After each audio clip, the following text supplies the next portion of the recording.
Bonjour, welcome to my channel. My name is Alexsonia. If this is the first time that you see me, welcome. So these are all the experiences that I've been through my life, and I was divinely guided to share them here with you on YouTube.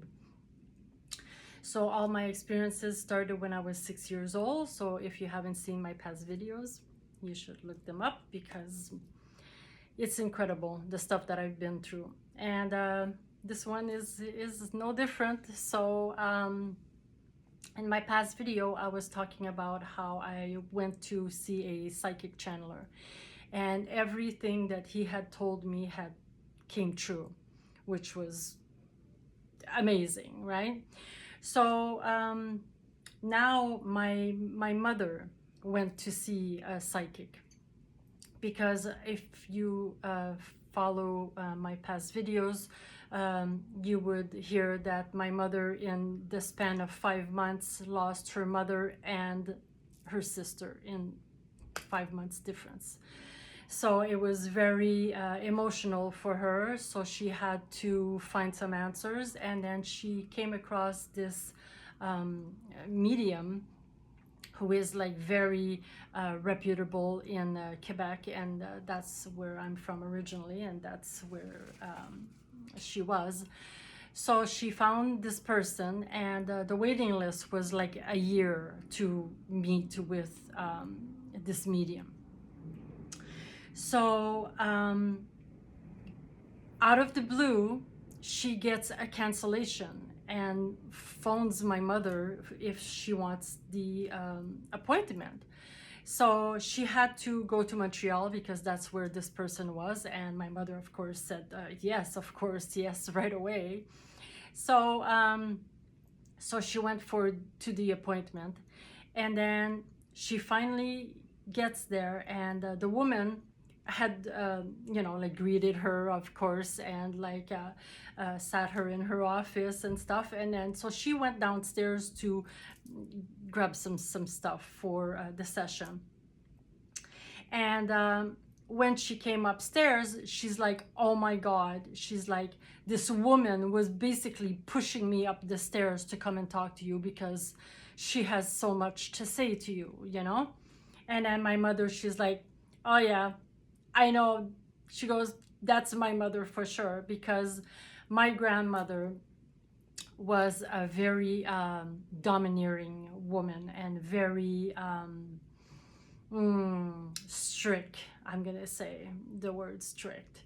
But my mother, all 3 children, my grandparents were adopted 3 children, and my mother obviously was one of them. But they were very, very busy people and didn't really have time to take care of children. And they were very wealthy, so they sent the children to be boarded. So my mother, at the age of 6, was sent to a convent. So I personally can't even imagine something like that. I can't even imagine that, because imagine a 6-year-old being raised by nuns in a convent, like, and it was like something like an hour and a half away from where my grandparents lived, you know. So my mother had a lot of she had a lot of stuff from a young age that she basically kept inside of her, you know. And she was like a people pleaser, you know, and was afraid to talk her mind, you know, and say what was on her mind, and always felt like controlled by my grandmother, not my grandfather. My grandfather was like I've said in my past video, he was also my father figure, because my parents got divorced when I was like 9 years old. So my grandfather was, you know, the best. But my grandmother was not as much. And just to give you an idea, it's so funny, because this is really funny. My grandmother, my mother's mother, it looks exactly like Queen Elizabeth. Okay, so you can get the gist of the type of woman, very strict, and and then my father's mother, my grandmother, looks like Betty White. And exactly, I'm telling you, we put picture by picture and it's crazy, the resemblance. And my grandfather looks like Bob Barker, but with green piercing eyes. So it's quite funny how I can make like a comparison to what they look like. But so you get a little picture of this. So anyways, so my grandmother, now we're coming back to my mother's childhood, had never said I love you to my mother, okay? Because since maybe she never conceived them, and they were adopted, and I'm not saying that for anybody who's adopted children, because I know how, I'm not saying anything like that, but my grandmother was not very loving, and then that goes to from like her mother. It goes from how she was brought up, and then how this is how she was bringing up the children, and they all turned out differently. But like it's all on what you need to learn as well when you come in here, like I've said in my past videos. So she had never told my mother that she loved her. So my mother always felt like well, I mean, like not very loved by my grandmother, So, and I had a few times I witnessed things that my grandmother would say to my mother, and I told directly, because me, I'm the complete opposite of my mother. I don't take poop from nobody. I am like, I know my worth. I know who I am, and yeah, that's not part of my world at all, But it was part of my mother's world. And my grandmother was quite insensitive with my mother, and I told my grandmother a few times, like, you are just a mean woman, like, what's wrong with you? Why would you say that to mom? You know what I mean? Like, she's so amazing. And like I said in past videos, my mom, honestly, like, to me, was a saint, like, so. And we've had like challenges further in my life, but this is something that I will get to in time. So with that, my mother goes to this psychic, and she is a medium, and she does automatic writing. So she puts herself in a trance and then writes down what the spirit says to her, and she has no really power over who's going to be showing up, right? Like, I mean, because my mother was especially wanting to speak to Helen, which is her sister, and then that was that. But then, so when she got there, the medium woman was like, she was pushing me up the stairs, and then my mom says, yeah, I know. She goes, that was probably my mother, So the psychic woman says, okay, she wants to get on with this. She has a lot to say to you. So my mom's just sitting there. So this woman puts herself in a trance, starts writing down, and this lasted for almost an hour. So my mother is just sitting there, and then she's watching this woman, and she's writing and she's writing, but my mother can't see what she's writing on the paper, but she's just writing and writing and writing. So my mother's on pins and needles, and she's like, oh my God, who's gonna show up? Who's what's going on, and what is she writing down, and why is it taking so long, and everything like that. So the woman pops out of the trance and stops writing, and then she looks at the paper, and she's changing the pages, and she's looking, and she's like, oh my God. And then she goes, I don't know. She goes, I don't know, like, what this is all about, but she's like, well, here, like, this is what they had to say to you. So my aunt as well showed up on this writing, and she says Lulu, which is my mother's nickname, but it's only her who calls my mother that, you know. So it was very personal, and like this woman did not know that, you know what I mean. Like me, when I went to see the psychic and he told me about my face burning, I almost fell off the couch, because I didn't tell this guy boo. I didn't tell anything, you know. Like, I mean, when I took the appointment with him, he only asked for my name, and I gave him my name, and just my first name, not even my last name or anything. So there's no, and back then, I mean, it was, you know, anyways, there was nothing to check up, because there was nowhere to look for people. Like here we have Google and all that, but back then we didn't have that. So this is, you know, over 20 years ago. But anyways, so yeah, so my aunt, who is my mother's sister, Helen, came up in the reading and said hello Lulu, and she's like, don't worry about me. She goes, I'm living in a house, and she goes, it's so beautiful. And she described her days, and she describes what she was doing in heaven and what she was all about and everything. And then she said that she goes that she was with her mom, you know, my grandmother, and she goes, grandpa is further. So when they said further, it means that he's not at the same level as them, but nobody is better than anybody anywhere. We all have our things to learn, I guess, you know, like so. And he was higher, and that was the reason that he couldn't communicate with my mother at this moment. Like he could have on maybe another time, but not at this moment. And then she said that when it was going to be my mom's turn to come in and join her, she goes, I'm the one who's going to come and get you. So so that was like on the paper. But so when my mother left there, she was sitting in the car, and then the first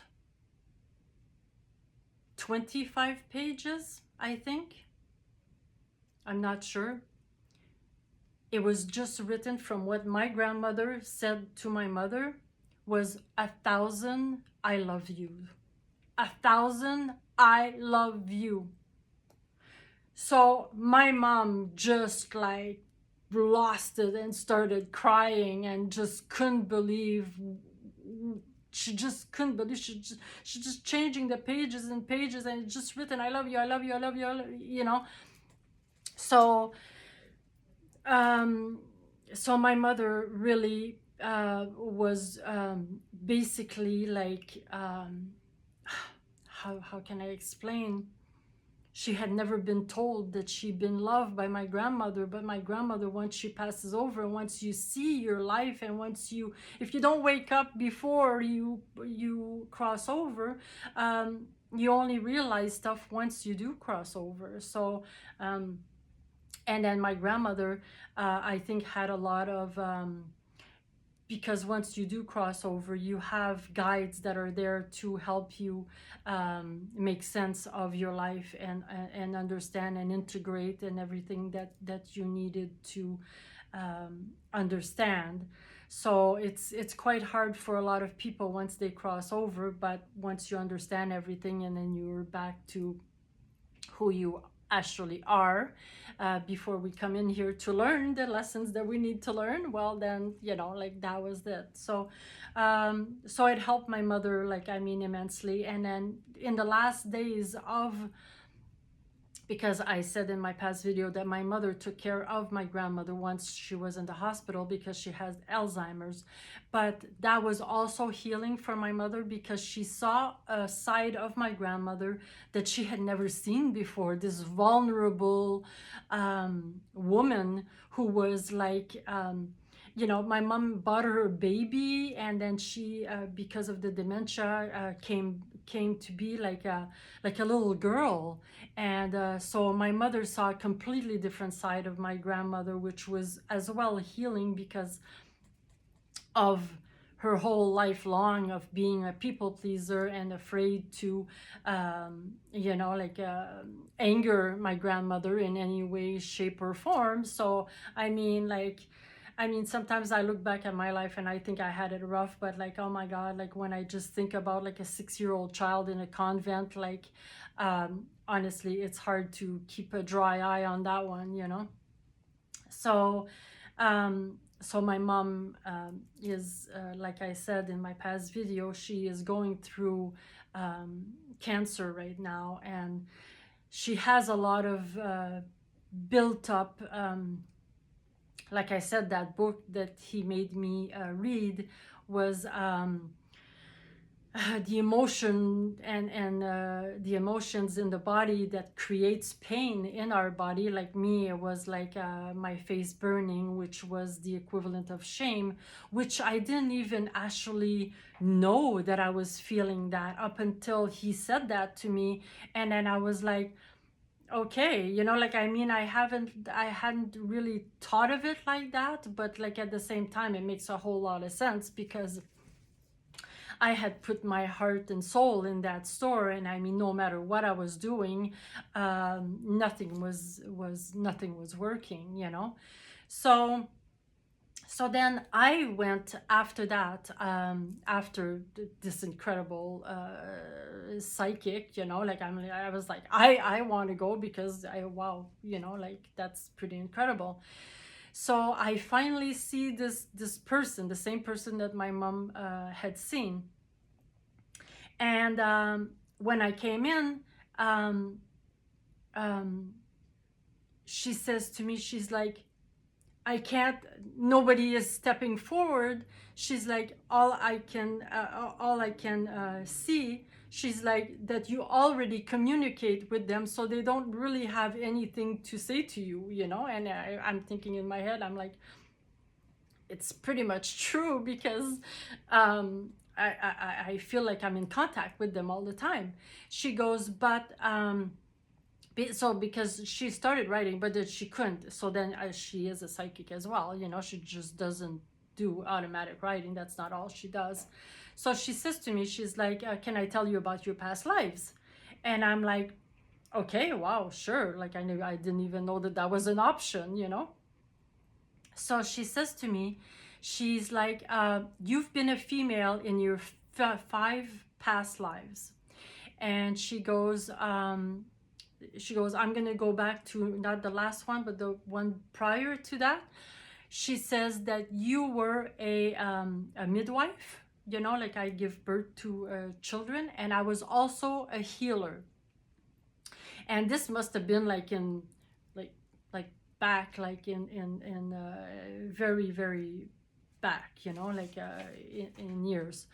Because she said that I gave birth to this child, but this child was a stillborn. And because I was a healer and I was not able to bring back this child because this child had a path, and this was the path of this child, which I have nothing to, I can't control that, right? Even though if I'm a healer, I can't control the destiny of the child. So in that town, I was accused to be a sorcerer, and I was burned to the stake in that lifetime. And she explained that I have never had children in other lives because of this event that had happened in this lifetime, you know. And I was like, holy moly, you know what I mean? Like I didn't even, like, I mean, I didn't know. I have no idea, right? So then she goes on to my previous life before I came into this one. So so in that lifetime I was living in Paris, which, yeah. So, and I was a very I was an Indian woman in this past life in India, in Paris. I was from India, but I was living in Paris, and I was a very powerful woman in like the fashion district. So and then she says that I never had children in that life, and that I was very business oriented, and I was a very stern person, and that there's always something from your last past life that relates to this life. So it could be like a scar, it could be like a preference, it could be like whatever. Well, she says to me, she goes, maybe you can like make a sense of this like in this life, because she doesn't know anything from me, she doesn't know anything of me, she just knows my name, right? Like, so she doesn't know that I have that I had a store called Poof Paris on one floor, right? So, and that I'm obsessed with Eiffel Towers, and I've been to Paris and love Paris, and like, you know, like would I love, you know, anyways. And it's funny that when she said that, because when I was when I went to Paris, we went to the Louvre, and when I went to the Louvre, I swear to God, I went in there and I was like, I have been here before. I have been here before. It felt so familiar to me, and I couldn't explain it. And I had like this reading after that. So when she said that, I was like, wow, like, so my premonition, my spidey senses, as I call them, were completely right. Like I had been there before.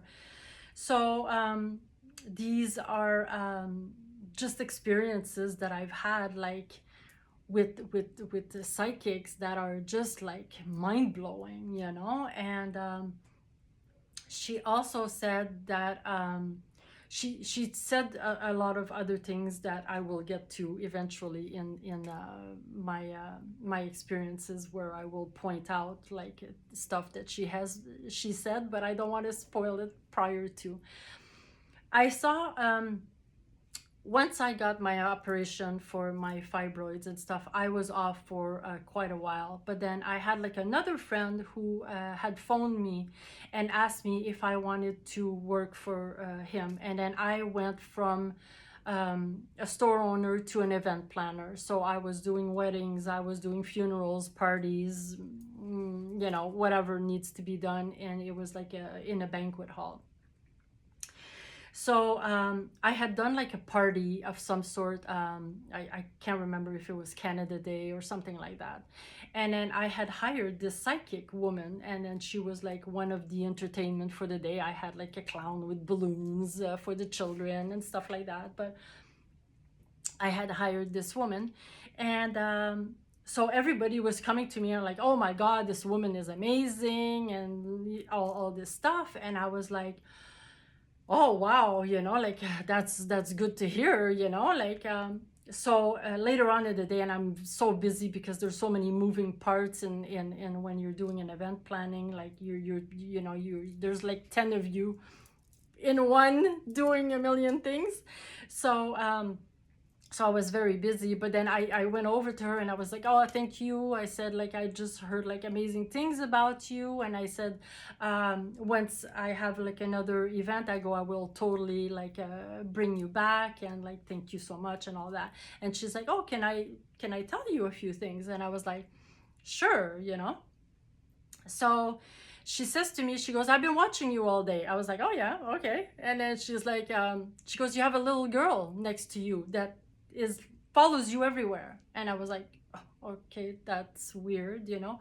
And she goes, maybe it was like a child that had never made full conception. And I was like, oh my God, how does this lady know this, you know? Because I had like a pregnancy fail, you know, like so I was like, okay, wow, you know. And then she said to me a lot of other stuff, which I will get to once they happen as well. But she did say to me, she's like, she goes, you are going to you are going to get married in your late 50s. And I was like, ew. My late 50s, that's gross. And I'm sorry, but like the experiences that happened to me, this is how I feel, and I'm not, judging anybody or whatever. These are things that are happening to me, so I'm describing how I felt at the time when I was like, like 30 something, thinking that I'd be getting married in my late 50s, but I'm there now, so not so gross anymore. So anytime now, I'm waiting for my knight in shining armor to arrive on his white horse. But actually, I dreamt a white Mustang, so maybe he has a white Mustang, I don't know. Anyways, that's so funny. Didn't think I'd be sharing that with you today. But anyways, so these are the experiences that I've had, like with psychics, that are just like absolutely mind-blowing, And another experience, Ashley, that my mother had was at a later date, and it was about her father. And her father came to her. And my grandfather, like I said, was, I swear, a saint. Again, amazing man, and just the best. He was afraid of dying his whole life because my grandparents were extremely religious. And the reason that they had adopted the children in the first place was because back then the church and the priests and all that were, pushing people to have children, or to just so that the church could make more money, or anyways, completely different subject. So he had been so afraid of dying. He had been afraid of being judged. And my grandfather, like I told you, he looked like Bob Barker, but beautiful, beautiful, beautiful, tall, beautiful man, And they were in the hair business, like my grandfather was a barber in the army to start off with, but then they became beauty suppliers, like for hair salons and stuff like that. So that was their original business. And so he would meet like all these beautiful hairdressers that were so in love with my grandfather, and all the children literally were like encouraging him to, like step out of the marriage, because my grandmother was not the funnest, let's put it that way. And he was like, oh my God, no, there's no way I would do that. And like, he was so afraid of judgment and like being judged by God and stuff like that.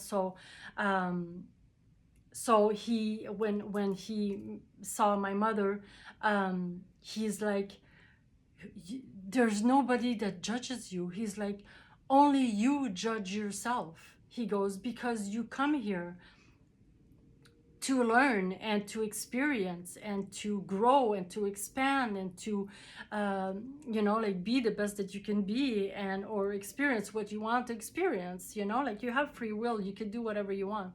So he's like, there is no judgment. There is nobody that judges you. He goes, all that there is here is love. That's all that exists here is love and learning and higher learning and all of that. So that was just so incredibly healing for my mother, first of all, to hear from my grandfather, because we loved him so much, and what he had to say to her was just incredible. And that's what it is. And I mean, I felt that power of love, and you don't want anything else.